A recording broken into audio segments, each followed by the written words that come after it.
Соми Пахускуапа Фазох, салам алейкум. Проблемы, которые возникли в результате этой войны, до сих пор не решены. Вещи нужно называть своими именами. Те методы, имперские методы, уже в современном мире уже не работают.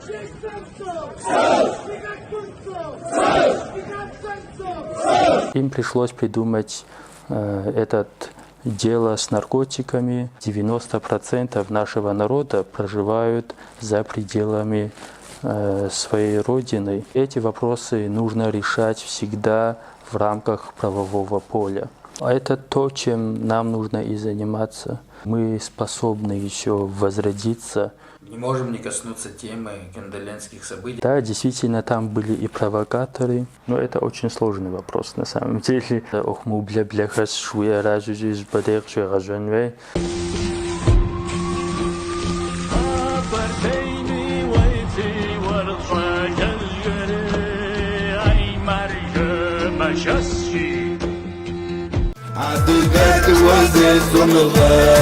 ويشاف خزم يكبزر ويبسم خغش سعد الوجز وتكون يحب شرشاك وابن خججات. Черкасиан медиа. Эта камера тоже. Я готов. Я в этом деле новичок, так что... Да, я тоже не особо Да, опытный. Еще, кроме этого, у тебя флаг, так что ты командуешь. На сердце. Да, Флаг, я могу. ты ведешь. Пора начинать. Вот эта штука. Камера, мотор. А, вот это правильное замечание. Воротник Да. единственное число. Как с пальто. Окей, понятно. Заодно уроки русского языка проведем. Не, ну, прикол подкаста вообще в том, что ты просто начинаешь разговаривать и не зацикливаешься на вопросах там или на каких-то сценариях. Просто вот так начинаешь и двигаешься дальше. Давай, раз так начнем, Давай. просто поговорим о том, как тебе Турция, как тебе Стамбул. Вообще никак, не с позиции там черкесского движения, а просто как город, как страна. Ну, мне нравится. Как я приехал, никаких проблем я на себе не ощущал. Наверное, из-за того, что здесь много черкесов проживают.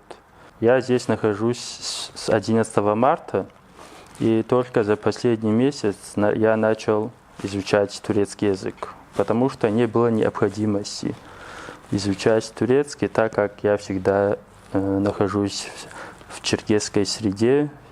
Постоянно со мной находится кто-то, кто владеет черкесским языком. Поэтому я себя здесь чувствую достаточно комфортно. Как будто я нахожусь у себя на родине. Наверное, черкесы есть здесь в любой сфере жизни, деятельности. Вот Стамбул, если взять, наверное. Да, ну, когда находишься на родине, слышишь, что обычно, что в Турции проживают там столько-то миллионов черкесов там. И так, в суть не вдумываешься. Но когда на самом деле здесь я оказался, я своими глазами на себе это все почувствовал, насколько это огромная сила, которая нам дает, открывает большие возможности. Так как в любой город не поедешь в Турции, везде есть черкесы, и достаточно много, и во всех сферах можно найти черкеса, которому не равнодушен наше дело, наши национальные интересы, который всегда будет рад помочь, содействовать в нашем деле. И поэтому для меня, я думаю, что для нас, не только для меня, нас уже достаточно много, которые в последний год приехали из родины в Турцию. Для нас намного легче здесь, чем другим национальностям, которым тоже пришлось выехать за последнее время из России. К черкесам хорошие отношения в целом, потому что черкесы всегда были дружелюбными, всегда вписывались в государство и никогда не создавали проблем для этого государства. И черкесов знают только с хорошей стороны. В основном говорят, что у черкесов красивая культура, они дружелюбные, они верные, никогда не обманут, всегда будут помогать там и так далее. Вот такие отзывы в основном. Это, наверное, аргументировано в первую очередь тем, что черкесы не только в турецком государстве принимали активное участие в строительстве, да, государства, но и везде, в принципе, где есть черкесская диаспора, мы можем констатировать, что она на созидание работает, на какой-то вот положительную доброжелательность, наверное, в первую очередь заключается именно в том, что они вносят свой вклад в развитие того места, где находятся. Да, здесь, кстати, есть люди, которые достаточно хорошо знают историю черкесов после прибывания сюда, после изгнания черкесов в Османскую империю, потому что много событий происходило после того, как черкесы переселились сюда. И люди достаточно хорошо знакомы с историей, как все это происходило, что после этого происходило, куда, сколько черкесов переселяли там, как черкесы участвовали во всех процессах исторических в конце XIX века, в начале XX века, во всем XX веке.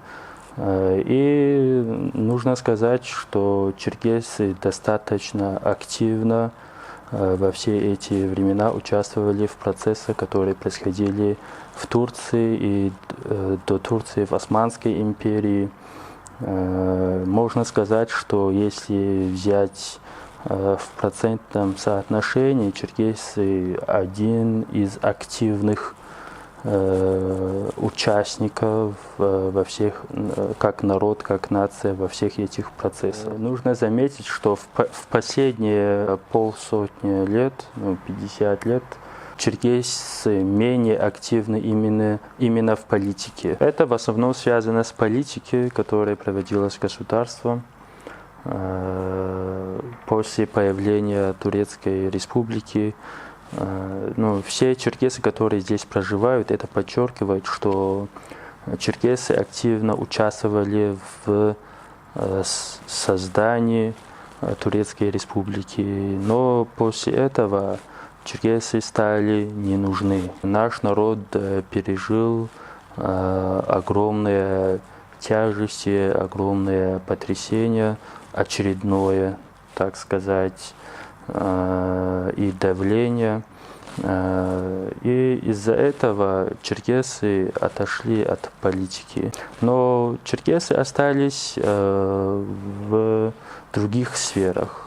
Это в науке, в силовых структурах и в бизнесе хорошо представлены. Но это не говорит, что и в политике нету черкесов. И в политике тоже есть черкесы. Но если взять в процентном соотношении, не так, просто не так активные, как это было до Первой мировой войны, так скажем. То есть мы констатируем, что был спад резкий, но сегодня мы знаем, что здесь сотни черкесских организаций, которые объединены в большие организации, да, такие как КАФЕД, Черкесская Федерация. Мы даже знаем, мы говорим о создании политической партии, которая основана черкесами. То есть это какое-то возвращение в политику, или все-таки это не политическая больше активность, а такая общественная? Я думаю, что это возвращение. Потому что здесь тоже наблюдается подъем самосознания черкесов и активизация черкесов. С 50-х годов 20 века появляются общественные организации. Сначала это как кавказские организации, но в основном там были черкесы. А с 90-х годов начали появляться десятки общественных организаций черкесских. И это связано с демократизацией Турции, с появлением новых возможностей, свобод, права и так далее. И сейчас, насколько мне известно, в Турции более 250 черкесских организаций. В одном только Стамбуле более 25 черкесских организаций. И они все достаточно активные. В основном эти организации занимаются культурой, благотворительностью, изучением языка там, и так далее. И не так активны в политике, но и этот процесс тоже идет по нарастанию.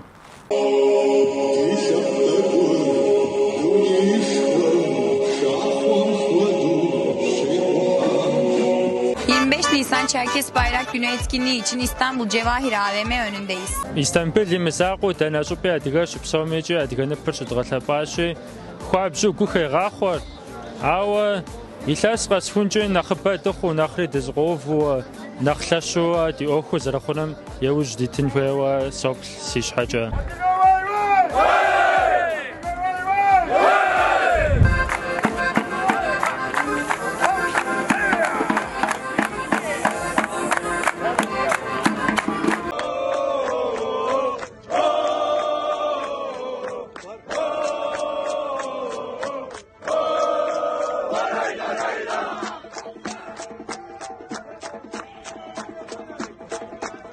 Adiga Sapturpsau! Adiga Bzarpsau! Adiga Hakurpsau! Tishapsau! Tipsapsau! Tihapsau! Adiga Wewe!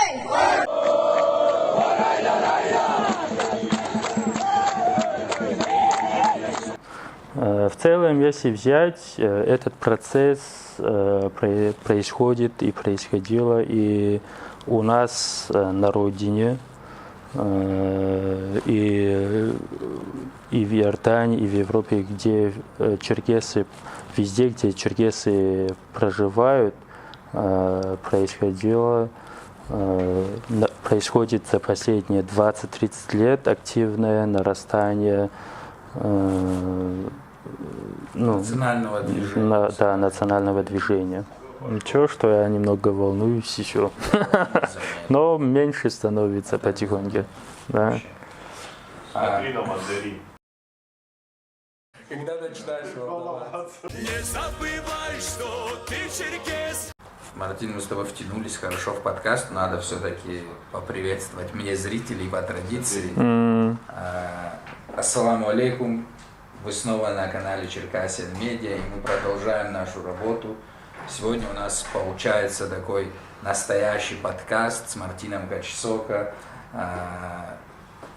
Достаточно имени и фамилии, я думаю, представлять. И кто вдруг, если не знает Мартина, то в процессе может смотреть подкаст. Я думаю, мы раскроем много вопросов сегодня.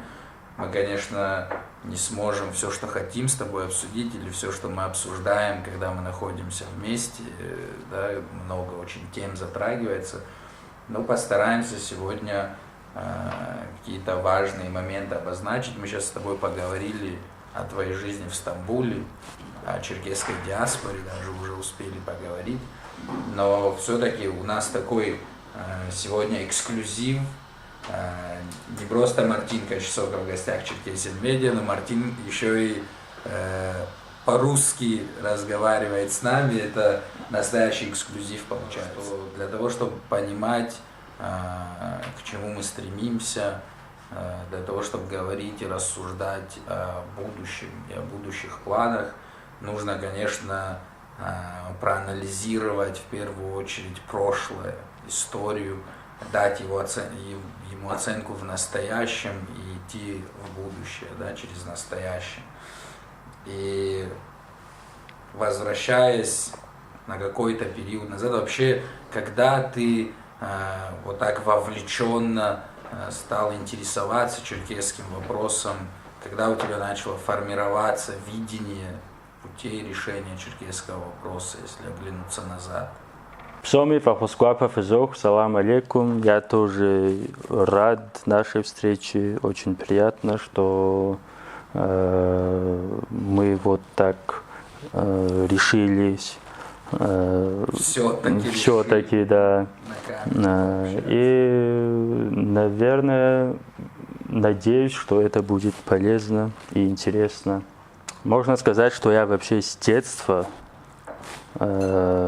заинтересован в нашем вопросе, в черкесском вопросе, так как я даже не помню, когда это все началось, потому что настолько был мал, что и это давно было, и можно сказать с рождения, так как в нашей семье наш отец и наши дяди, они в 90-х, в начале 90-х были активными участниками национального движения, которое происходило в нашей республике. И они часто говорили у нас в доме о черкесском вопросе, о наших проблемах.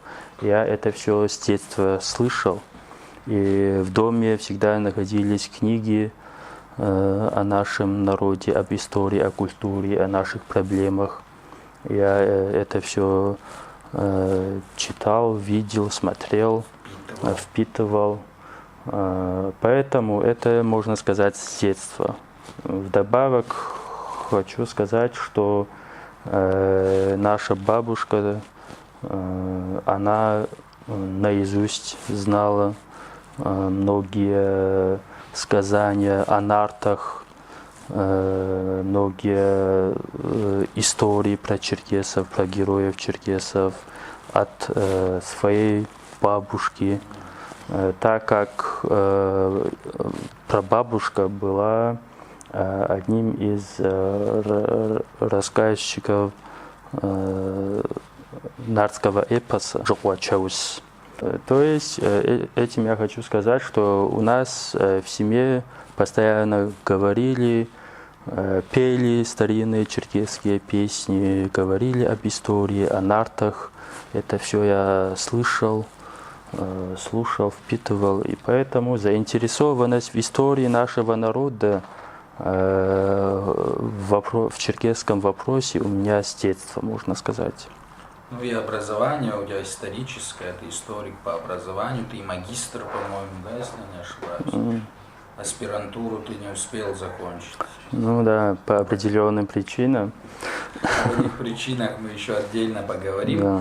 Но если говорить о именно твоей активной деятельности в этом направлении, наверное, нужно где-то 2005, 2006, 2007 года, наверное, да, когда ты уже начал в процессах участвовать непосредственно. Вот расскажи что-нибудь из того периода. Я уже с 7 класса знал, что поступлю на исторический факультет, так как я с детства, как я уже говорил, хотел заниматься именно проблемами нашего народа. Моя активность начинается именно с 2005-2006 года, так как я поступил в университет. Я думал, что вот поступлю в исторический университет, там будут такие же ребята, которые заинтересованы о своем народе, о будущем и так далее. И действительно были такие ребята, но было очень мало информации у студентов, сокурсников о нашем народе. Это объясняется тем, что, например, с нашего курса, в нашем курсе учились 60 студентов, Насколько я помню, никто не знал, что была такая страна Черкесия, когда мы поступили, что адыгейцы, так называемые кабардинцы, черкесы, мы шапсуги, мы один народ, не знали о черкесском флаге. То есть нехватка информации была изначально. Впервые нашел своих единомышленников именно 21 мая 2006 года. Ты сейчас говорил о нехватке образованности, по сути, да, в этом вопросе. Это все-таки, наверное, советский период отложил такую печать тяжелую. Я не скажу, что нехватка образованности, нехватка информации, да, информированности именно о нашем народе. Мы изучаем историю Кабардино-Балкарской республики, но об культуре что-то написано и так далее. Но то, что у нас была своя страна, Черкесия, там, что адыгейцы, кабардинцы, черкесы, шапсуки – это один народ, что у нас единое самоназвание адыга, что мы все черкесы. Вот это все не было там, что или очень мало там об этих вопросах. И то, что многомиллионная диаспора проживают за границей, почему они проживают там, вот эти вопросы вообще не освещены в этих учебниках. Это сейчас стало этот вопрос более доступным с появлением интернета. У нас появились новые возможности общаться поближе, и наш народ начал узнавать лучше себя. Черкесы, которые проживают в КБР, начали узнавать и черкесов с КЧР, там, с Адыгеей, со всего мира. Друг друга начали лучше узнавать. Но в то время, например, про себя расскажу, что я впервые поехал в 2007 году в Карачаево-Черкесию. И до того момента я не знал, я сам не мог это осознавать, что настолько мы одинаковые, да, настолько мы одинаковые. Я был удивлен тогда, когда я поехал в Карачаево-Черкесию, там черкесы точно так же, как и мы, разговариваем, такие же поведения, как у нас, такой же менталитет. Мы как будто с одного села, в общем. И у нас названия разные. И пишут, что мы разные народы, там, они черкесы, мы кабардинцы. И у меня, то есть я по книжкам знал, по рассказам знал, что мы единый народ. В любом случае удивился, когда я сам это своими глазами увидел. Ну вот эта тенденция, о которой ты говоришь, что мы начали узнавать друг друга, это как-то повлияло на систему образования саму, например, детскую в школах? Есть какие-то изменения, но в любом случае программа остается такой же. Но проблема от этого не уходит. Наоборот, проблема усугубляется, потому что раньше люди не владели информацией, а теперь информация стала более доступной. В любом случае черкесы узнают, кто мы есть на самом деле, какое у нас прошлое, что нас объединяет и так далее, какие у нас проблемы. 15-20 тому назад была проблема узнать, как там между республиками на родине, была проблема взаимодействия, а сейчас уже мы напрямую можем общаться с черкесами из любых стран. И поэтому этот вопрос потихоньку снимается. Не скажу, что в такой достаточной степени еще, но этот процесс идет. Давай, раз мы окунулись в образование, все-таки мы тему образования с тобой проговорим. Какие главные проблемы в сегодняшнем образовании наших детей в России? Мы в последнее время очень много говорим, и в том числе эту позицию транслировал о том, что теряется язык, и очень много мы говорили о ликвидировании, можно сказать, статуса, да, обязательного языка в школах черкесского языка. Какие проблемы сегодня с образованием в черкесских республиках и как можно эти проблемы ликвидировать? В этом вопросе и в любом вопросе вообще все лучше познается в сравнениях, в процессе, если рассмотреть вопрос. Например, когда я учился, первые 4 года мы изучали все предметы, и математику, и окружающий мир, тогда называлось Дунеха Ауаза, на родном языке. А после 4 класса мы родной язык изучали 6 часов в неделю. А сейчас, как мы уже знаем, 2-3 часа в неделю, и то приняли такой закон, что это не обязательно. То есть ученик сам решает, хочет ли он изучать или не хочет. И в таком подходе значимость языка теряется. И это большая проблема, так как мы живем на своей родине. У нас якобы есть свои республики, и в конституции этих республик четко прописаны, что наши языки являются государственными, и что во всех учебных заведениях, во всех государственных учреждениях в равной степени должны использоваться все наши языки. Но это все не реализуется, это все мы не видим в жизни, и от этого все проблемы. Развивается тот язык, на котором люди зарабатывают себе на жизнь. Это зарабатывание на хлеб, на каком языке получают образование, на каком языке получают работу, на каком языке можно развиваться там и так далее. То есть мы хотим не только сохраниться, мы хотим еще и развиваться. В республиках статус языка в Конституции закреплен. Он является государственным, и по идее мы можем использовать в субъектах сегодняшней Российской Федерации, можем использовать этот язык в том числе и в документообороте, да, например, тем более в образовательных учреждениях. Вот как ты думаешь, с чем связано то, что это не происходит? То есть это давление какое-то из федерального центра происходит? Или люди на местах, которых назначил федеральный центр, понятно, да, что там нет никаких выборов, естественно.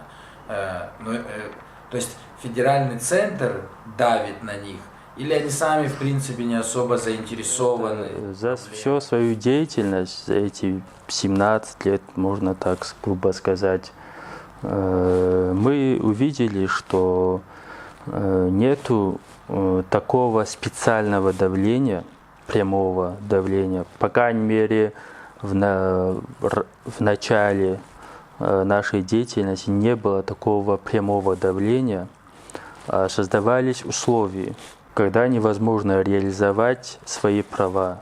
Но это очень сложный вопрос на самом деле. Но сложный в том плане, чтобы это раскрыть, нужно говорить о многих аспектах или в деталях нужно говорить. По крайней мере, мне придется говорить об этих аспектах. Например, создали Кабардино-Балкарию, Карачаево-Черкесию. 2 титульных народа и еще много других национальностей. Для того, чтобы мы все могли друг с другом общаться, объявляется русский язык языком межнационального общения, и это уже снимает потребность, возможность пользоваться этим языком в делопроизводстве, там, во многих сферах. И это становится поводом для того, чтобы убрать все наши национальные языки. И так и в этих республиках происходит. Несколько раз некоторые наши общественные организации, когда писали обращения, и мы тоже, и наша организация тоже, когда мы писали обращения в государственные учреждения, писали на родном языке и специально, чтобы посмотреть, как это все работает, на их реакцию. И изначально там работающие там не хотели принимать, так как говорили, что пишите на русском языке, это будет сложно, нужно будет искать там переводчиков там, и так далее. Находили разные причины, но мы настаивали, и им приходилось это принимать. Но это мы, это национальные общественные организации или активисты так делали. А в целом мы видим, что всего этого нет. И это простой человек, который хочет решить свои вопросы, не будет специально писать на своем родном языке, а будет для него важнее решить свои проблемы и напишет на том языке, на котором можно это быстрее разрешить. Поэтому, то есть, это все создаются такие условия, чтобы из делопроизводства национальные языки постепенно уходили, исчезали. Ты сказал, что в начальных классах вы учились на родном языке. Сегодня дети в начальных классах тоже на родном учатся еще? Нет, конечно, даже в детских садах, например, вот в нашем селе, где все жители на 99,9% черкесы. И детей в детских садах на русском, в общем, учат. Вот то, что в селе, где все жители этого села, черкесы, в детских садах детей обучают, можно сказать, не на черкесском, а на русском языке. Это чья инициатива? Это неужели сельский комитет, я не знаю, не может этот вопрос решить? Или это система образования именно федеральная идет, что они должны учиться на русском? Это система образования, но и от населения, от родителей нет никакого недовольства со стороны родителей. Это объясняется тем, что программа в школе сложная, поэтому лучше для детей будет, если с детского сада они начнут понимать на русском, разговаривать на русском. То есть, если они с детского сада дети освоят русский язык, для детей будет легче, типа. И родители в основном многие думают, что на родном языке же их дети не могут получить образование хорошее, получить хорошую работу. И это естественно, я считаю. Это не только у нашего народа так, это везде так, во всем мире. Если научно подходить, во всех народах люди на 90% первыми вопросами для людей являются именно бытовые вопросы. И на каком языке это все легче удается, и на тот язык народ и переходит. И так происходит ассимиляция. Это законы ассимиляции, процесс ассимиляции. И этими законами, этими процессами обычно, этими методами обычно пользуются именно имперские страны, и то есть государства с имперскими амбициями. И это у нас тоже наблюдается. Ну и, соответственно, имперские губернии перенимают с удовольствием этот опыт и внедряют его в простолюдинов. Но здесь хотелось бы отметить, обращаясь, наверное, к нашим родственникам, да, братьям, которые проживают сегодня в этих аулах, что немножко это абсурдно звучит, потому что сегодня русская речь, она, даже если ты не хочешь ее знать, ты везде ее слышишь, по телевизору, в интернете, ты читаешь на русском языке информацию.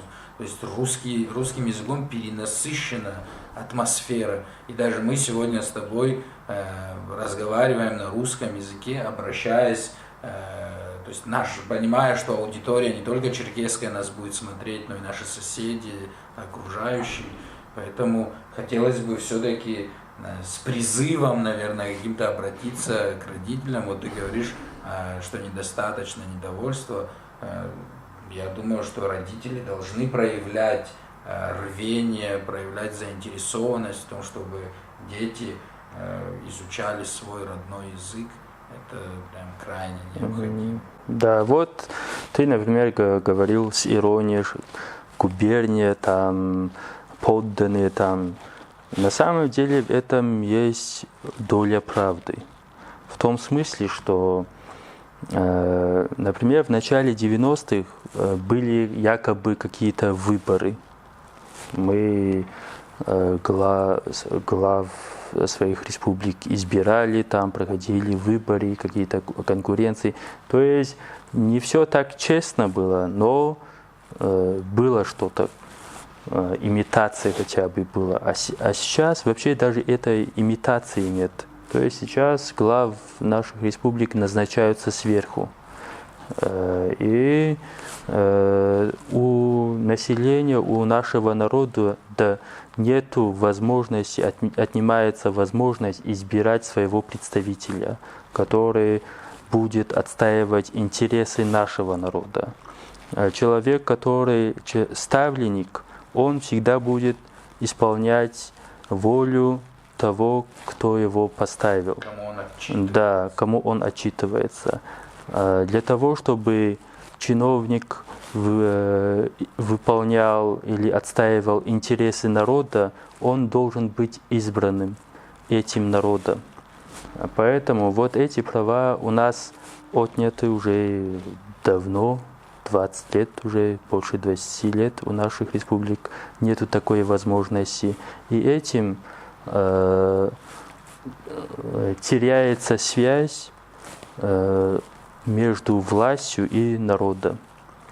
И от этого многие, даже можно сказать, что основная часть проблем социальных, там, экономических, культурных, политических проблем, которые у нашего народа на родине есть, это из-за этого, из-за того, что наш народ не выбирает своих представителей, которые будут отстаивать наши интересы, интересы нашего народа.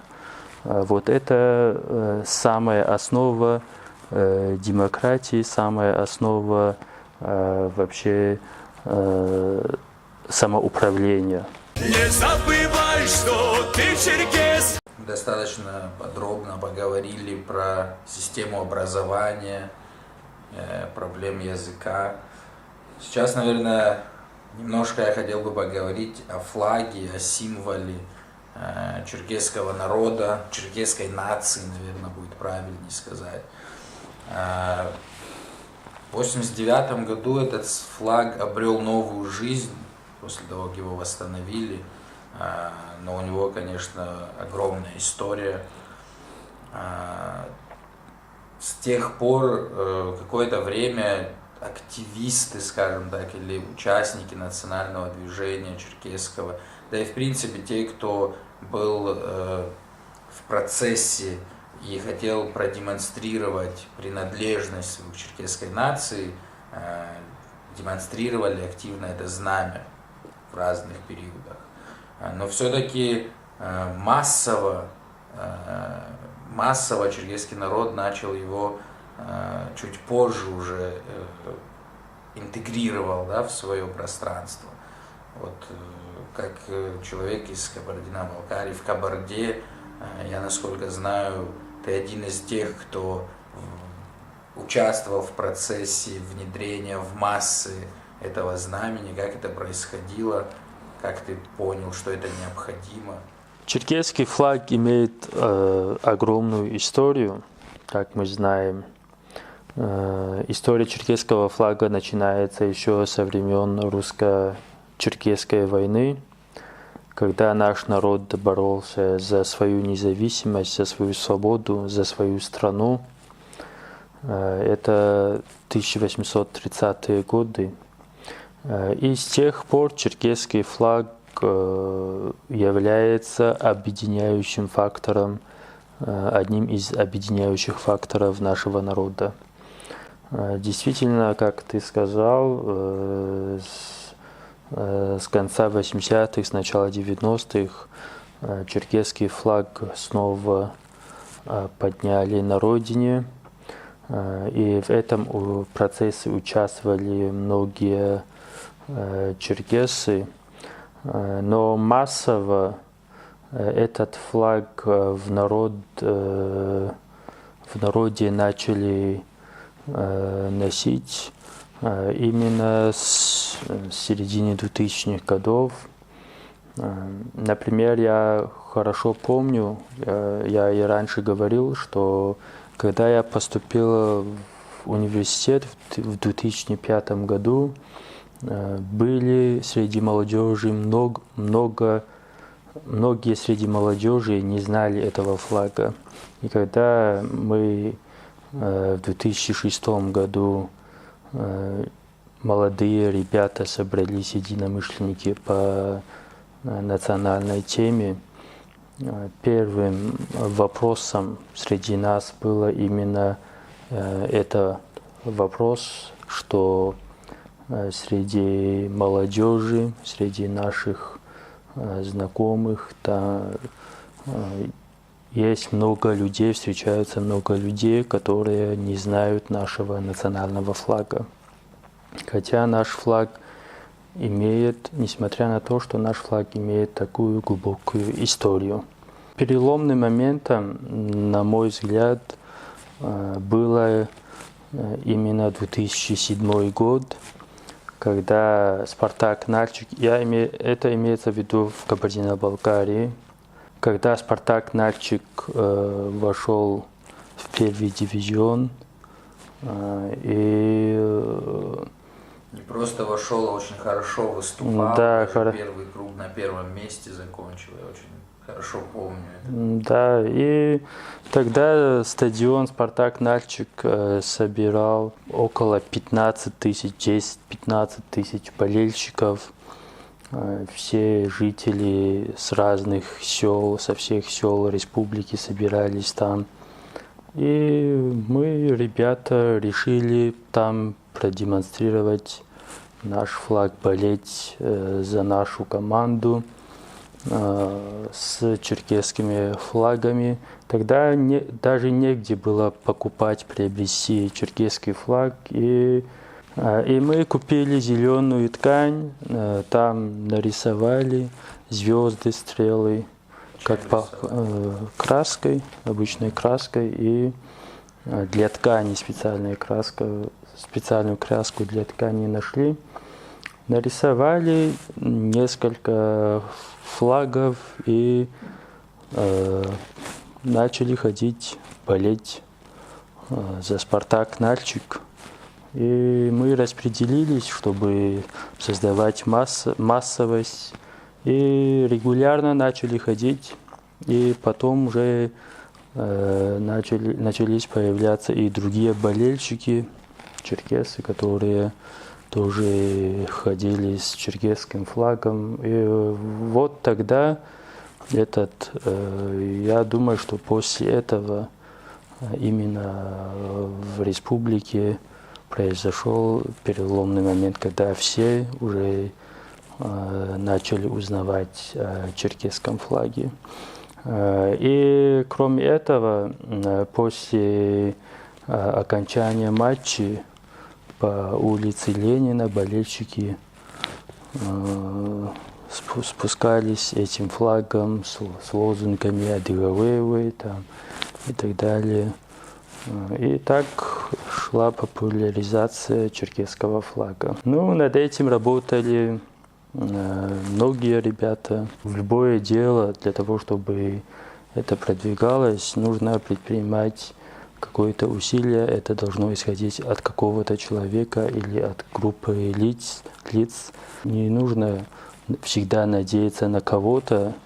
Думаю, что инициатива должна исходить из каждого, тем более, когда вопрос касается своего народа, своей семьи, своего рода там, и так далее. Потому что в менталитете черкесов брать ответственность, чувство ответственности в мужчине всегда было, всегда это воспитывалось и поощрялось. Это, то есть каждый мужчина несет ответственность за себя, за свою семью, за свой род, за свое село, за свой народ, можно сказать, и за всего человечества. То есть определенную часть доли ответственности каждый человек должен нести. Ну, это вырабатывает вот эту гражданскую ответственность, гражданское общество, которое было развито. Ну, к теме черкесского Адыга-Хабза еще чуть-чуть попозже вернемся. Вот ты рассказываешь 2007 год. Если мне память не изменяет, в 2010 был учрежден День флага, да? День черкесского флага. Как в Кабарде проходил первый день флага, как это воспринялась вообще информация о том, что теперь есть такой праздник, День черкесского флага? Ну, для начала хочу сказать, что с 2007 года еще появилась такая традиция 21 мая шествие по проспекту Ленина. Это началось именно с 2007 года. Старшие говорят, что еще в 90-е годы, в начале 90-х годов шествия проводились по улице Ленина, но именно та шествие, которая за последние 15 лет, можно сказать, проводилась в Нальчике по улице Ленина 21 мая, это началось именно в 2007 году. И там тоже участвовали именно в 2007 году определенная группа молодых людей с несколькими старшими. Это около 25 человек в начале. И в конце шествия около 100-150 человек участвовало. И с каждым годом это нарастало и приобрело такой массовый характер, который теперь знают во всем мире, где проживают черкесы. И в этой шествии тоже единственным атрибутом, символом, который сопровождало это мероприятие, был черкесский флаг. А насчет 25 апреля, Дня черкесского флага, в 2010 году действительно Международная черкесская ассоциация утвердила, что этот день является Днем черкесского флага. И когда мы узнали об этой новости в Нальчике, ребята, друзья, которые активисты, можно сказать, собрались, и около 15 машин по городу Нальчик с черкесским флагом ездили и этим демонстрировали. И свою радость. Да, и свою радость. И потом уже с каждым годом заранее начиналась подготовка празднования этого флага, и проводили джегу, шествия, автопробеги. И в этом начали участвовать практически все общественные организации черкесские. И эти мероприятия были открыты для всех. Это приобрело тоже массовый характер. А как относились к вот этому как раз приобретению массовости органы власти, например? Почему я спрашиваю в этом вопросе? Почему я задаю этот вопрос?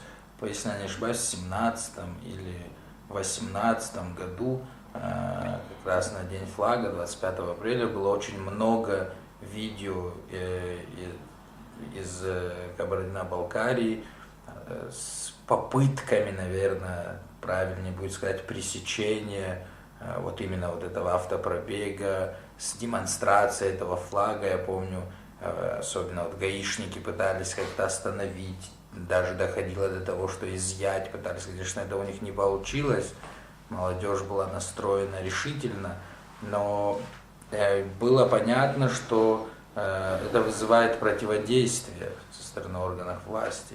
Вот в какой период вот эта радость и массовое участие, в том числе и со стороны общественных организаций, привело к такому противодействию?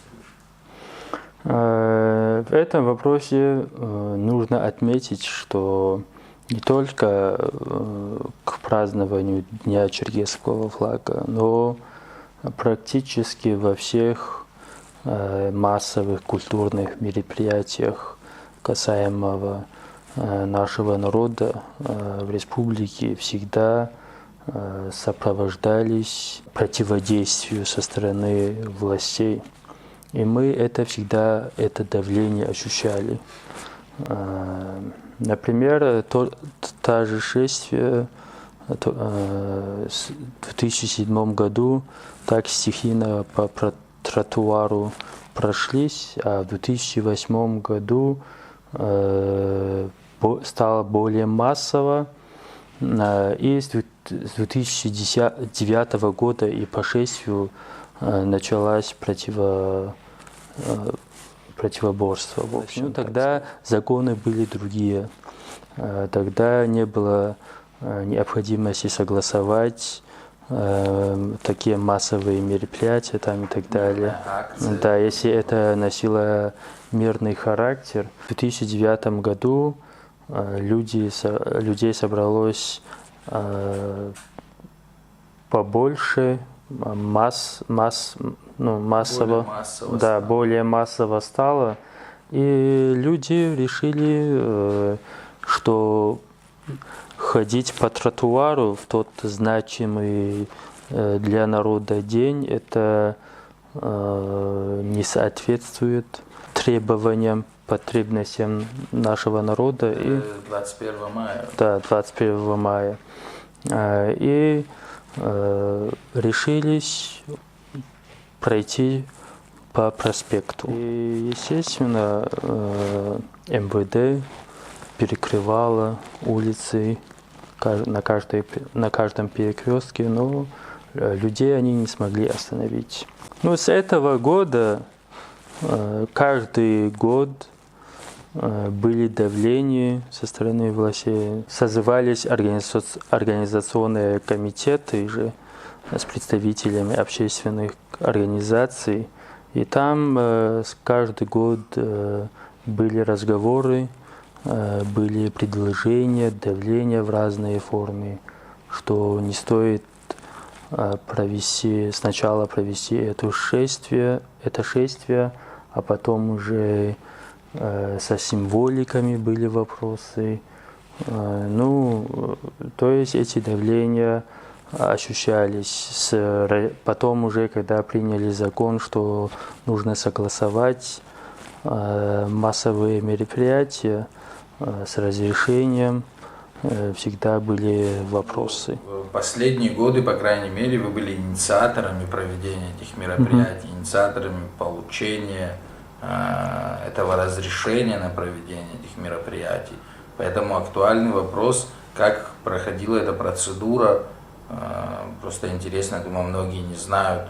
Ты приходишь, пишешь заявление, хочу провести мероприятие, например, 21 мая, да, шествие.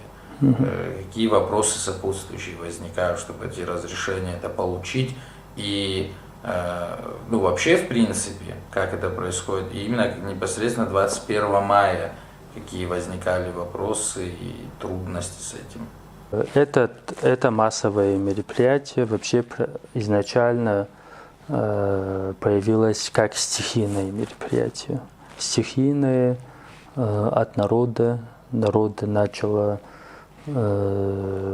массово участвовать в этом мероприятии, а там согласовать, чтобы это обрело какое-то юридическое юридическая форма.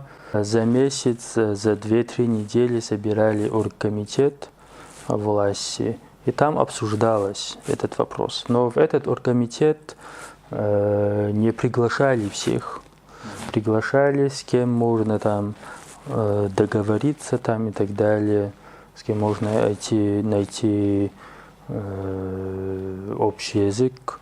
Или если там попадались 1-2 человека, которые чему-то возражали, и их старались не слушать там и так далее. Организация Хабза входила в список, которых приглашали? Ну, организация Хабза была создана в 2018 году, и мы входили в организацию именно Дня черкесского флага. Но в организации 21 мая мы, как организация Хабза, не входили. Но до этого я лично был одним из учредителей Черкесского конгресса в Кабардино-Балкарии. Это именно в 2006 году. И с тех пор наш представитель присутствовал там, да. То есть это каждый год там по-разному было. Ситуации менялись, формы менялись, методы, подходы, давления, проблемы новые появлялись там и так далее. И законы тоже менялись. Поэтому там ситуации были разные. А так, в целом, именно так проходило. Но дело в том, что то, что принимали в этом оргкомитете решение, одно дело собраться там несколько человек и какое-то решение принимать, а другое дело, как это преподнести народу, который там собирается. А там в большинстве случаев люди не знали, какое там решение было принято и так далее. Это в основном там в организации участвовали молодежные организации, и наш народ на самом деле и обладает высокой степенью самоорганизации и дисциплины в таких массовых мероприятиях. Это в нашем народе заложено разными институтами культурными, и поэтому это все и организация, и проведение шествий проходилось в основном без участия властей. Ну, я почему этот вопрос задал, потому что мы не сможем обойти, конечно, тему стороной твоего преследования со стороны властей, и я хотел немножко к этому подвести.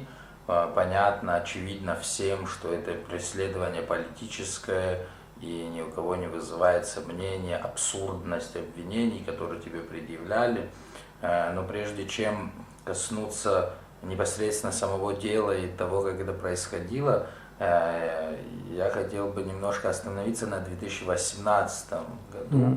Это, по-моему, такой очень яркий год был в твоей жизни, если я не ошибаюсь, именно 2018. Почему я говорю? Вот это знаменитое шествие 21 мая.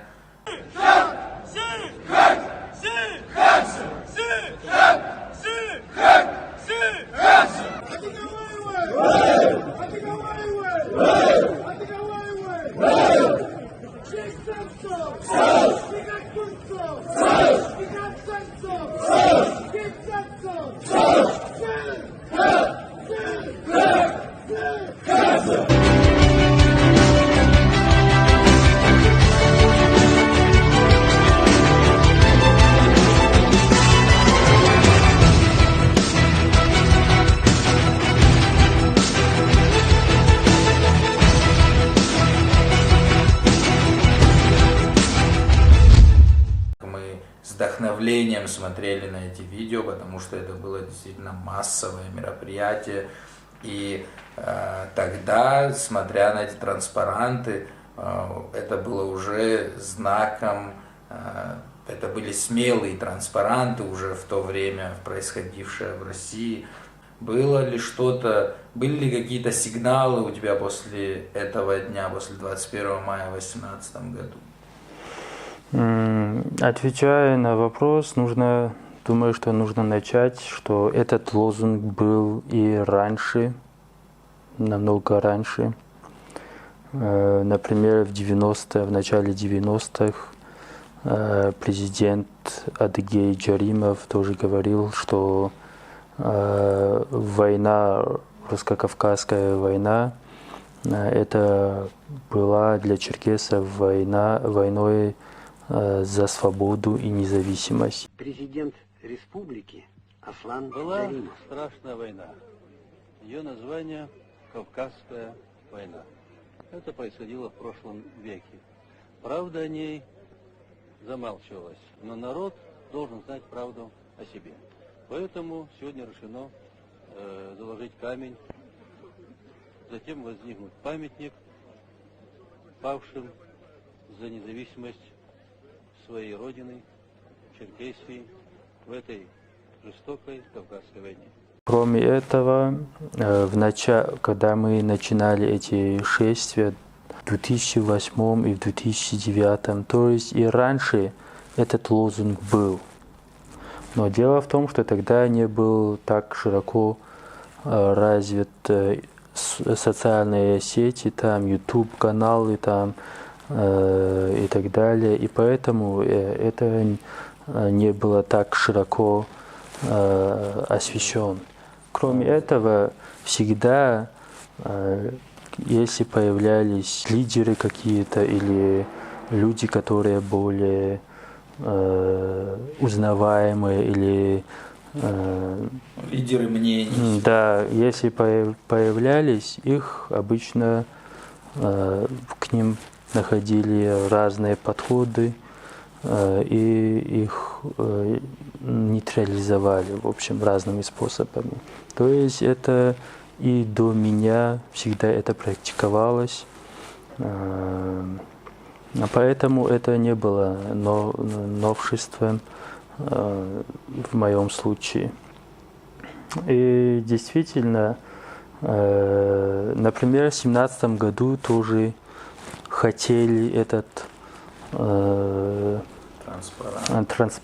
транспарант поднять, но было противодействие. Всегда на этом шествии за нами следили, в общем, и нам не давали возможности это поднять. И в этом году просто собрались более массово, группа молодежи, и подняли этот транспарант именно в ходе шествия, потому что до начала по опыту мы уже знали, что если узнать заранее о том, что мы хотим этот транспарант поднять, этот лозунг поднять, то этому будет противодействие. Вещи нужно называть своими именами. Научное сообщество уже дало свою оценку насчет этой войны, и всем ясно, что это была национальная освободительная война, войной за независимость. Вот, как и раньше я сказал, об этом говорили даже высшие чиновники. И забывать об этом, бояться этого и прятать это нецелесообразно, как минимум. Например, лозунг 21 мая – День памяти павших за свободу Черкесии.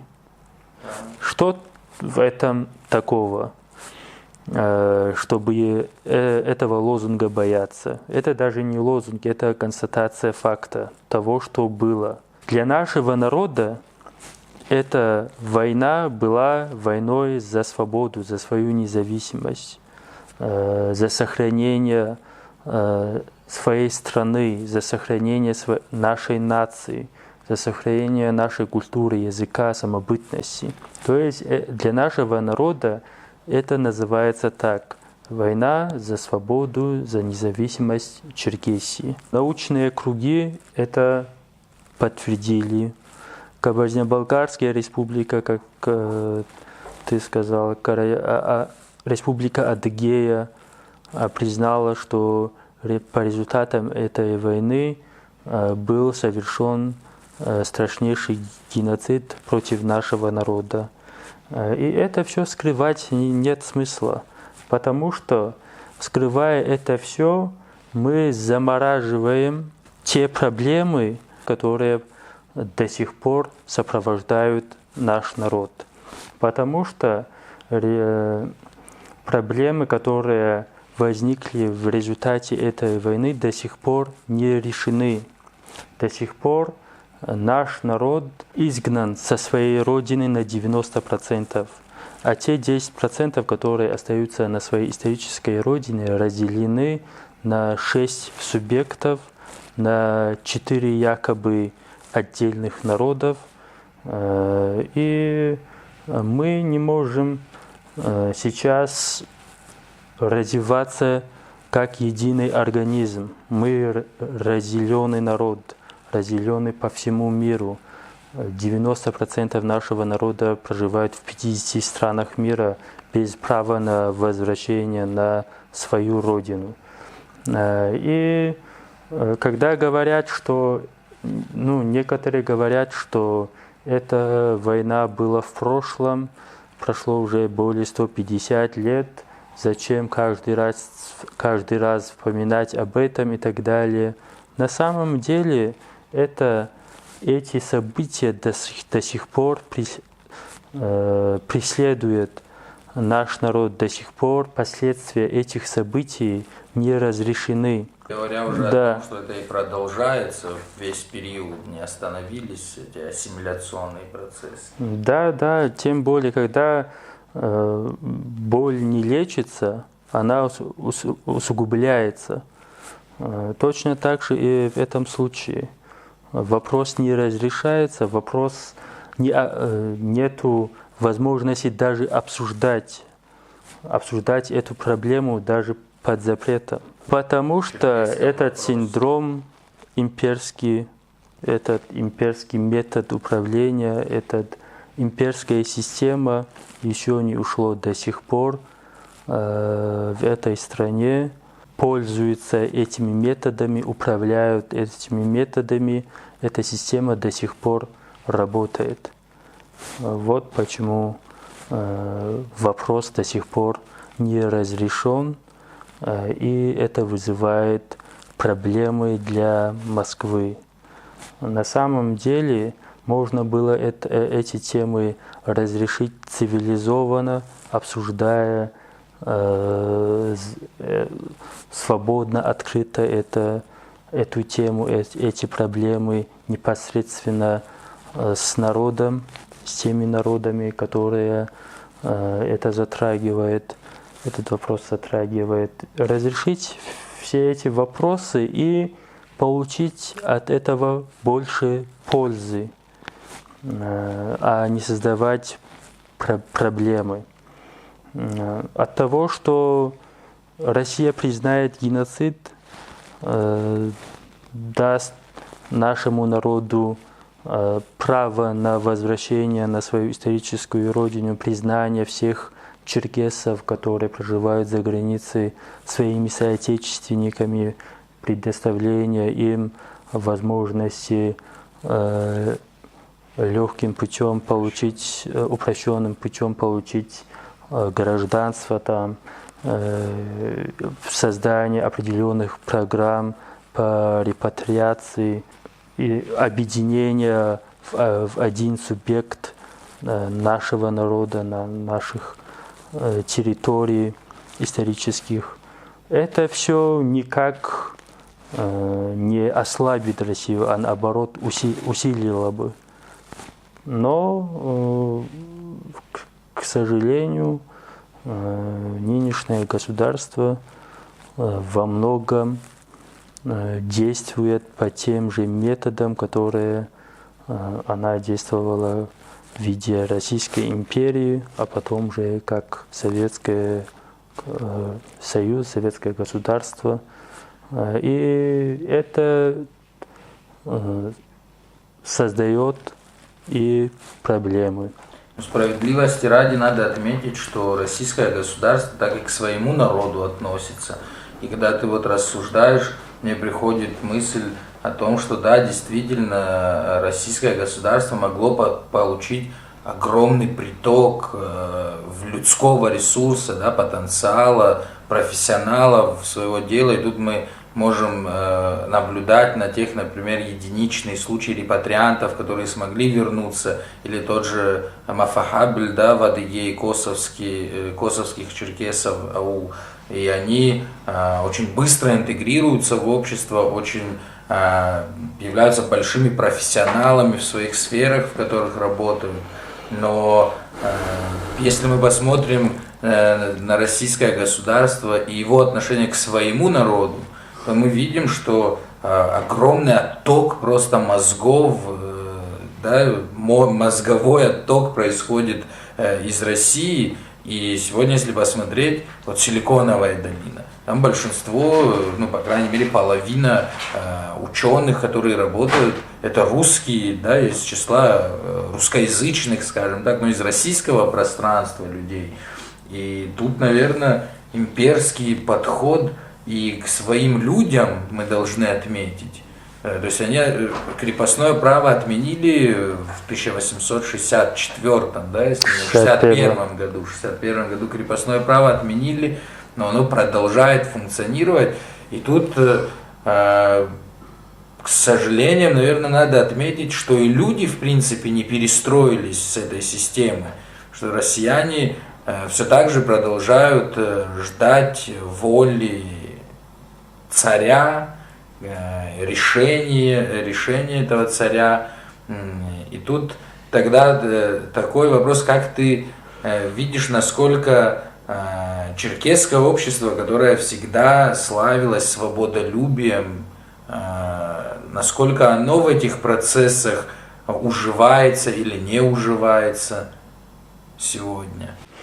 Ну, как ты и заметил, как ты говоришь, действительно, эта проблема касается не только нашего народа, а эта проблема касается всех народов, включая русский народ России, Российской Федерации.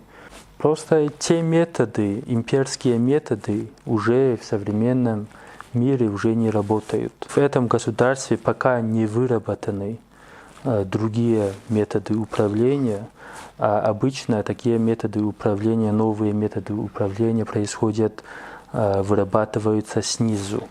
От народа это все исходит, должно исходить, по крайней мере, по закономерности. но сама государственная система настолько изначально централизованная, что не дает народу возможности вырабатывать такие новые институты, там, методы управления, методы самоорганизации, организации государства. Вот это и создает противоречие, противостояние. Это на самом деле то, что сейчас война, там, противостояние в мире, это не сверху все на самом деле происходит, это комплексное такое, снизу это все глубоко заложенная проблема. Поэтому для того, чтобы это все разрешить, нужна свобода, нужно дать людям возможность, время обсуждать, говорить это все, выражать это все разными мероприятиями культурными, там, форумы, там, сходы, там, встречи там, и так далее, СМИ, свободные СМИ, выступления, там, общение в общем. И то есть дать людям, народам, всем народам больше свободы. И сами люди найдут выход из этого. Не забывай, что ты черкес. Когда мы говорим о свободе, ты, например, активно участвовал в разных конференциях, посвященных федерализации в России. То есть ты говорил о том, что субъектам должны даваться права и свободы как раз для достижения результатов. Никто не понимает лучше своих проблем, чем сами люди. В этом смысл федерализм, смысл самоуправления. Но если говорить простыми словами, когда власть оторвана от народа, живет своей жизнью и своими групповыми интересами, невозможно неэффективно бороться с коррупцией, не организовать медицину или образование для людей. Мы десятилетиями пытаемся ставить и решить проблемы нашего народа, развитие села, развитие культуры, сохранение языка, проблему репатриации соотечественников. Все, что удалось реально сделать, это частная инициатива. Все, к чему прикасается государство, превращается в мертвую показуху. Да и это делается под давлением людей или для того, чтобы перехватить инициативу у активистов. Какие механизмы сегодня могут быть доступны нам для обретения этой свободы? Ну да, действительно, я участвовал в разных конференциях, темы касаемой принципов федерализма, так как в Конституции Российской Федерации закреплен этот принцип, что Россия образуется на принципах федерализма, где субъекты имеют широкие права, где должны быть развиты местное самоуправление. На протяжении всей истории, где развиты принципы демократии, где развиты принципы свободы, свободы народов, свободы личности, там обычно и развитие. Потому что это дает каждой личности, каждому народу, каждому сообществу возможности самореализации. И как и всем народам, нашему народу это необходимо для того, чтобы наши села, наши институты развивались. Нам необходимо развитое местное самоуправление, чтобы наш народ мог самоорганизоваться, чтобы наши проблемы, наши интересы были услышаны. Если так в целом посмотреть, Конституция Российской Федерации дает нам большие возможности не только нам, всем народам, проживающим в Российской Федерации, дает большие возможности для того, чтобы самореализоваться, для того, чтобы сохраниться и развиваться. Но проблема заключается в том, что эти и законы, и Конституция не работают и в должном мере и остаются именно на бумаге. И это создает и все проблемы, которые касаются нарушения прав человека, прав народов на самоопределение, на сохранение. И нет абсолютно никаких, то есть прогнившая, неработающая судебная система, где ты просто не можешь защитить свои права ни как человек, ни как общность. И, наверное, это последняя стадия уже вот этого деградации государства, когда человек не может защитить свои права. Да, я сам лично на своем опыте это все испытал.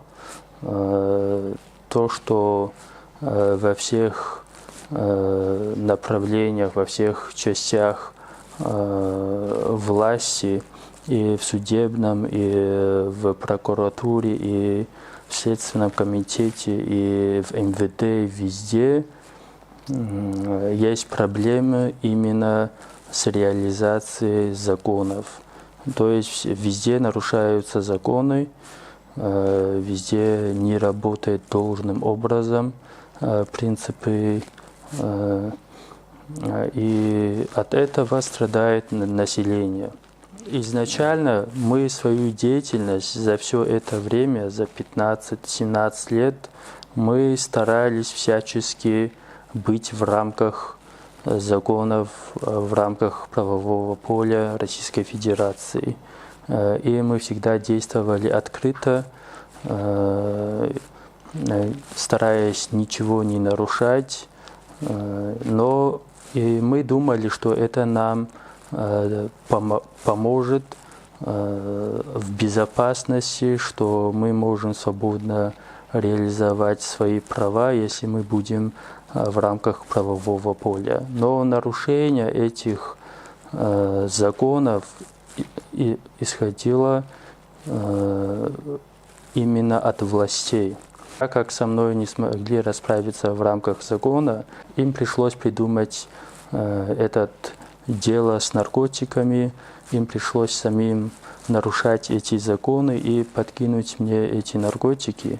8 июня в Кабардино-Балкарии арестовали Мартина Кочесока, одного из сопредседателей Демократического конгресса народов России, общественно-политической организации, которая защищает права народов России и борется за подлинные федеративные отношения в нашей стране, выступая против имперско-шовинистического курса российской власти на подавление национального достоинства и на подавление национальной культуры народов Великой Евразии. Мы протестуем против ареста Мартина Кочесока. Я призываю всех людей доброй воли выразить свой протест. Мартина подбросили так же, как Ивану Голунову, в машину наркотики. Ивана подбросили домой. И на этом основании его прессуют. Причем сайты силовиков откровенно говорят, что его арестовали за его политическую и общественную деятельность. Свободу Мартину Кочесоку. Что и вызвало широкое возмущение среди общества. Не только на родине, да, да, не только на родине, но и за рубежом. И это естественно, по-моему, так как это не впервые произошло. Это не только со мной так поступили. Это практиковалось и практикуется до сих пор. И об этом знают все. Причем тут, я помню, я находился в Москве тогда, у вас практически то ли в один день, то ли разница в день была с Иваном Голуновым, который сразу стал медийное его дело, и как-то параллель ваши дела воспринимались, у него точно такая же, по-моему, статья была там, и это очередной раз доказывает, что не только на местах, но и в Москве, казалось бы, именно к этому способу прибегают, это частая практика такая. Да, это превратилась в систему управления, в систему устрашения, в систему устранения неугодных. И настолько это практикуется, что об этом знают практически все, люди недовольны, но проблема в том, что люди не могут самоорганизоваться каждый раз и отстаивать каждого человека, права каждого человека. И иногда, как и в моем случае, как и в случае с Голуновым, это выстреливается, так как когда уже такое беззаконие происходит с публичными личностями, которых знают многие люди, это уже становится резонансным. Но тогда это помогло. Но дело в том, что ухудшение ситуации в стране, этот процесс не останавливается. С каждым годом, с каждым месяцем, а теперь уже и с каждым днем ситуация в стране ухудшается. И гайки более закручиваются, издаются новые законы, и тем самым урезаются возможности отстаивания прав людей. И это усугубляет ситуацию. Мы считаем, что в любом случае решение этих вопросов, которые касаются общества, народов, социальной организации общества, то эти вопросы нужно решать всегда в рамках правового поля. Но другое дело, что это становится все сложнее, даже почти невозможным сделать внутри России, внутри Российской Федерации. И поэтому мы, обсудившие эти вопросы, все эти вопросы, возможности, которые у нас остаются для того, чтобы дальше бороться за права нашего народа, мы решили, что дальше продолжать свою деятельность, нашу деятельность внутри нашей Родины, у нас уже не остаются возможности, или эти возможности доведены до минимума. И я лично и некоторые мои друзья, наши единомышленники решили, что лучше нам все-таки покинуть эту страну и продолжить нашу деятельность уже за пределами Родины, так как еще есть тут такой фактор, что 90% нашего народа проживают за пределами своей Родины. И закономерно, что основная часть потенциала нашего народа находится за пределами нашей Родины. И мы решили, что нельзя это игнорировать, раз нет возможности говорить открыто, свободно о наших правах, о нашей деятельности на своей родине, то целесообразно это делать и продолжать это дело уже за пределами Родины, в диаспоре. На чем основывается твоя деятельность? Ты когда говоришь о единомышленниках, что главной базой ты видишь для этой деятельности? Главная база – это, конечно же, люди, это, конечно же, наш народ и активизация черкесов, активизация нашего народа увеличивается, и на наших глазах это видно по всему миру. И мы должны над этим дальше работать. В последние 30 лет мы думали, что мы можем решить наши вопросы, национальные вопросы, найдя диалог именно с властями России. Но каждый раз эти возможности, эти старания пресекались. Общественные организации не раз обращались и в Москву, и в местные органы власти с письмами, с обращениями о том, чтобы решали вопросы с репатриацией, вопросы сохранения языка, культуры. Даже поднимались вопросы с признанием геноцида Москвой. Но эти вопросы все пресекаются. И мы пришли к выводу, что не нужно односторонне этим вопросом заниматься. Нужно искать и другие пути.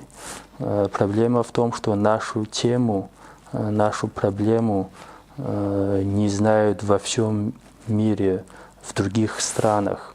Хотя наш народ проживает в 50 странах мира, в этих 6 странах о проблеме черкесов мало известны. И мы считаем, что нам нужно больше освещать наши вопросы в диаспоре, во всем мире, в разных странах. Мы должны найти связи, площадки, где мы можем обсуждать нашу проблему, как мы можем это все решить, пути выхода, искать точки соприкосновения с другими странами, народами и так далее. И мы видим в этом решение нашего вопроса. Еще нужно добавить, что на самом деле не только другие страны, другие народы не знают о наших проблемах, но и наш народ сам не до конца осведомлен о нашем вопросе, о нашей проблеме, к чему мы должны стремиться. То есть это все происходит из-за того, что между представителями нашего народа давно не было связи, и мы друг друга не так хорошо до сих пор знаем. Представители, которые находятся на нашей родине, мало видят и мало осведомлены о положении, о ситуации, в котором находятся черкесы в Турции, там, в Иордании, в Израиле, в Европе, в Америке, во всем мире. А те, которые проживают, например, в Турции, мало осведомлены о том, что происходит на родине. И вот эту границу нам нужно как-то преодолеть, узнавать больше друг о друге, о своих проблемах, о своих мыслях, мечтах, желаниях там, и так далее. Больше общаться в общем. И это нам придаст больше сил и откроет нам возможности новые. И это даст нам возможность вынести наш вопрос на международный уровень, опираться на международное право, пользоваться методами дипломатии. И все это нам придаст больше сил, уверенности и возможностей для реализации наших целей и интересов, для отстаивания интересов нашего народа. И тем более, когда мы говорим сегодня, в современное время, о том, что нам нужно обмениваться информацией, сегодня у нас колоссальные есть для этого ресурсы, в отличие от 30-летней давности, да, например. Вот мы используем интернет, используем камеры, площадки, и я хочу вспомнить, мы недавно были на одном из мероприятий здесь, как оказалось, и для меня удивление, очень часто проводится местными организациями. И у нас там произошло такое общение с местной молодежью, можно сказать. И вот эта вот нехватка общения и острое желание этого общения от местных молодых девчонок, пацанов, да, таких же, по сути, которые даже внешне ничем не отличаются. Это наш народ, мы единое целое, и достаточно было провести вместе каких-то там полчаса, чтобы сблизиться и понять, что мы, несмотря на то, что мы в разных мирах, можно сказать, росли, между нами нету таких различий. Да, вот мы действительно один народ с одной ментальностью, и это воодушевляет, и, несомненно, если использовать эти механизмы, это приведет к результатам, которые мы перед собой ставим. Да, именно. Например, находясь в Кабардино-Балкарии, люди часто думают, что если мы говорим черкесы, что это только те, которые проживают на этой республике, в этой республике. Или в Карачаево-Черкесии думают, что они там, их там мало, там, или в Адыгее, или на Черноморском побережье. Но на самом деле черкесы – это не только те 10%, которые проживают на своей исторической родине, а черкесы – это многомиллионный народ, которые живут в 50 странах мира. И мы до сих пор еще остаемся самым многочисленным народом Северного Кавказа, несмотря на то, что лишь малая часть нашего народа живут на своей родине. Тут надо добавить, что помимо численности черкесы, это еще и нация, которая обладает огромными ресурсами, как интеллектуальными, так и материальными. И вот эта нехватка общения, вот эти границы, о которых ты сказал, в том числе мешают использовать эти ресурсы. Но, наверное, самое главное все-таки это то, что ресурсы, которыми обладает черкесская нация, разбросаны по всему миру и созидают в других странах, для других стран, на другие страны. И возможность объединить эти ресурсы для того, чтобы созидать для своей черкесской нации, это, наверное, можно даже сказать, главная цель. Да. Это то, чем нам нужно и заниматься. Потому что, например, если взять Турцию, здесь более 250 общественных организаций. И на самом деле это и все люди, которые к ним связаны, это всего лишь 0,01% из того населения черкесское, которое проживает здесь. И это огромный потенциал. Точно так же черкесы и в других странах представлены. И нам стоит прилагать немного усилия, чтобы все эти наши возможности использовать для отстаивания, для продвигания наших интересов. И мы добьемся больших результатов, которые...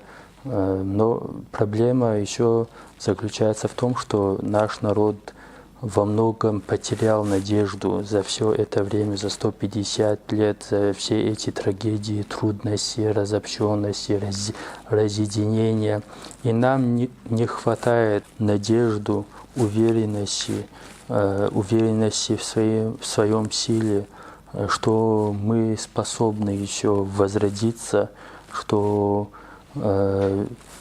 сегодняшний мир, появляющиеся технологии, возможности нам придают новые,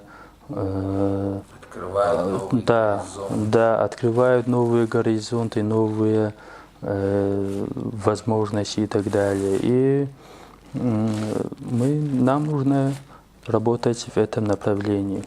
Не забывай, что ты черкес. Не можем не коснуться темы кюндалинских событий. Я понимаю, что это большая тема, но это все-таки сегодня является главной темой манипуляции, пропаганды в отношении тебя.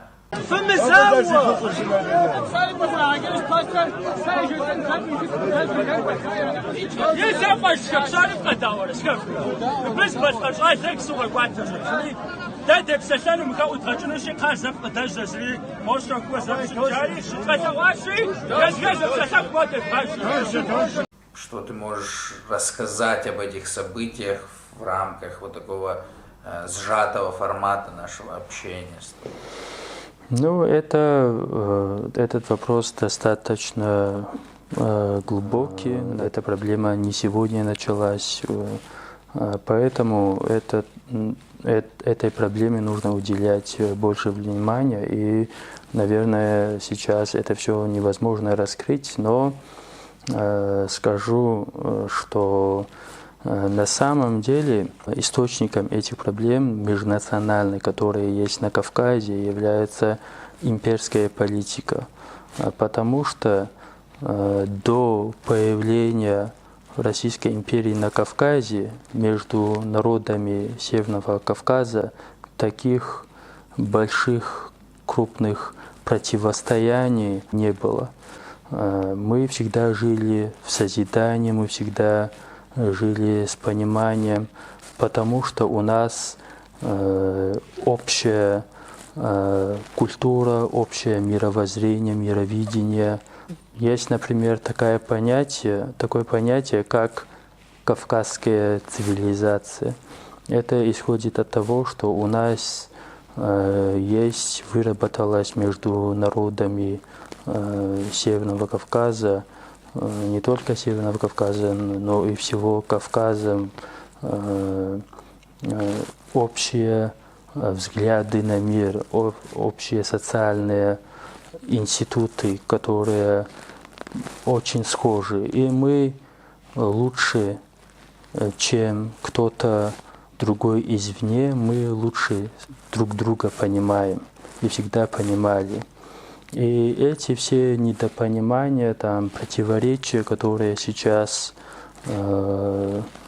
культивируются, это все привносится извне. И для меня за все это время это стало очевидным. Такие проблемы же есть и в других регионах,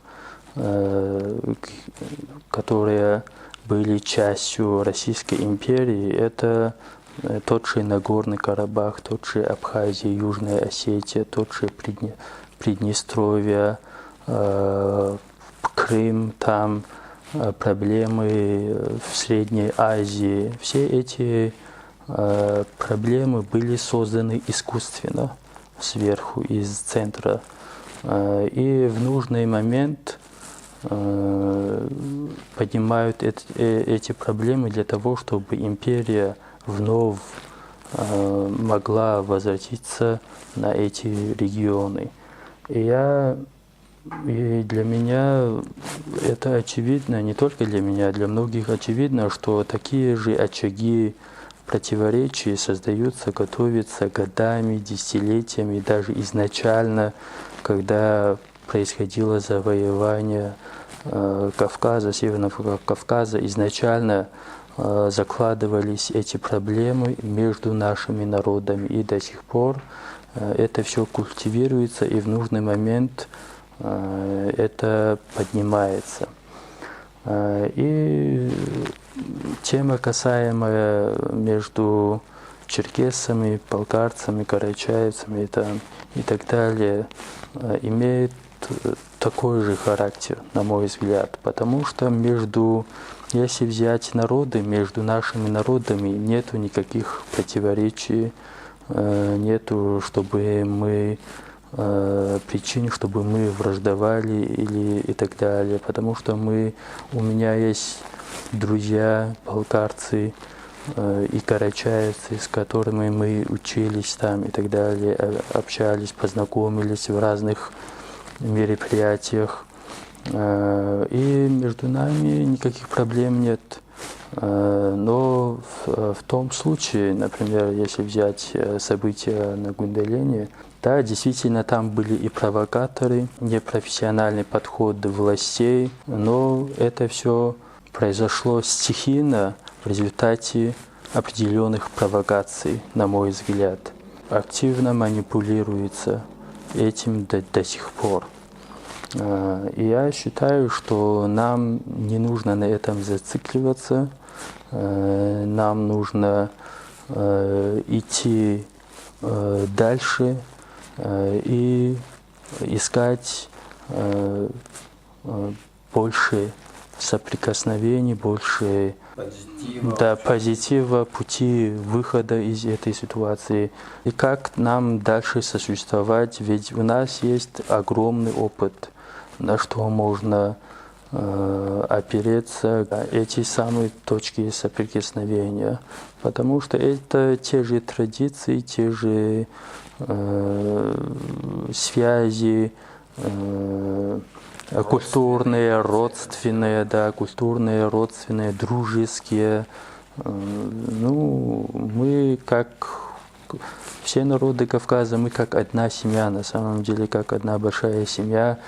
Раньше, когда, если в истории посмотреть, нет таких больших событий, где мы друг с другом воевали, но есть множество примеров, когда все народы Кавказа объединялись и противостояли внешним агрессорам. То есть таких случаев много, когда разные народы нашего региона объединялись и отстаивали свою независимость, свои интересы и так далее. Так что нужно вот это все взять в примеры, за основу и искать точки соприкосновения на этом. Не забывай, что ты черкес. Владимиртин, но бы урысбзача код ора возлапсылаз вож кодш. А вот так вот габзам гадит магазайш хунагам кодин дрипсала куа дхамхами упшахам а дрипсала днасаушичи адгабзача зубшах остнусухе но бы вы охуам дшепче квадра хабзам рупсал квадра хабза охур хбогаш адига хабзам икуагри философия жбо адига хабзам тиухау ау но бы дошау квадм ахабза жхватар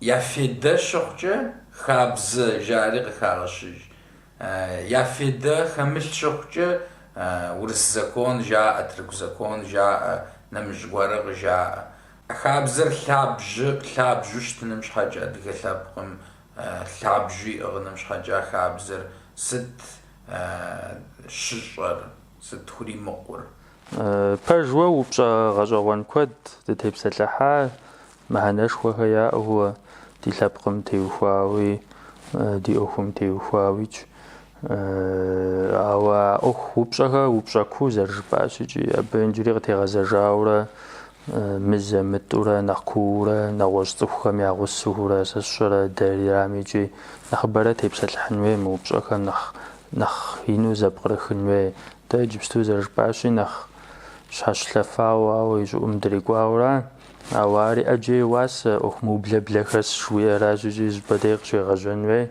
абтеухава тараза набжесанус схвет мупшазго пшам теухава дезхванqwar мизамтвижта хвитинага нахбах нахфура хвитинагам зайчая غني نازي ماش او خوتنغا زريش ماخويا وداش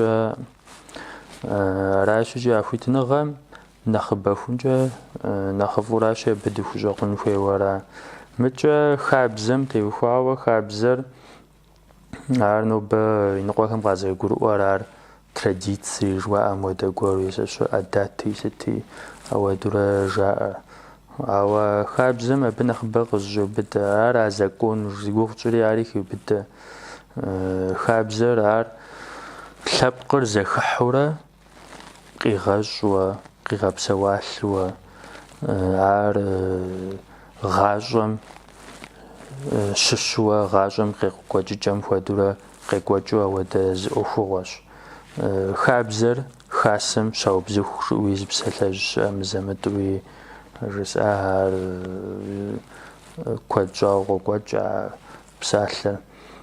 Абы и мыхьэнэра лъэпкъым къыхэкӏа цӏыхухэр пщӏэ зыхуащӏ, унагъуэ ирехъу, сэ сщӏэрэ жылэ ирехъу, хьэблэ ирехъу, нэхъ пщӏэ зыхуащӏ цӏыхухэр зэхыхьыхурэ, хасэ зыхыхьыхурэ абдежым де хабзэр щаубзыхуу ауэду адыгэ къызэрекӏуэкӏар. Аращи ауэдэр зыхэтыкӏэр къекӏуэкӏын щхьэкӏэ хуитыныгъэ жылэм и деж, цӏыхум и деж, лъэпкъым и деж къыщекӏуэкӏыу щытын хуей. Аращи ди лъэпкъри нобэ ара дызыхуэныкъуэр. Дэ нобэ хабзэ дгъэлэжьэфын щхьэкӏэ хуиту дызыхыхьэфууэ, ди лъэпкъыр хуиту дызжьэлъыкӏуэфууэ дызыхыхьэрэ упщӏэ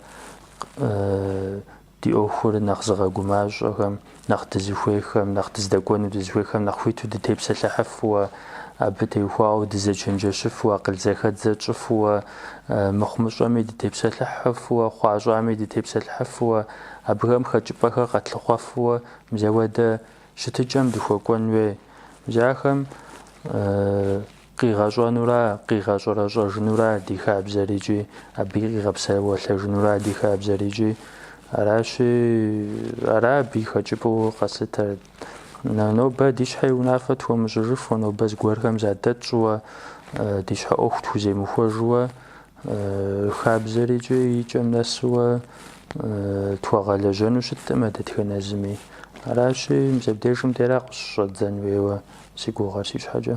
Не забывай, что ты черкес. Мыр ӏуэху куууэ схуоплъым нобэ къыждахыра нэхъ дзэпсэлъэн хуей, цӏыхухэм зэхадгъэхын хуей ди еплъыкӏэри щызэхамыхым дера къыщежьэр псалъэмакъ гуэрэхэр.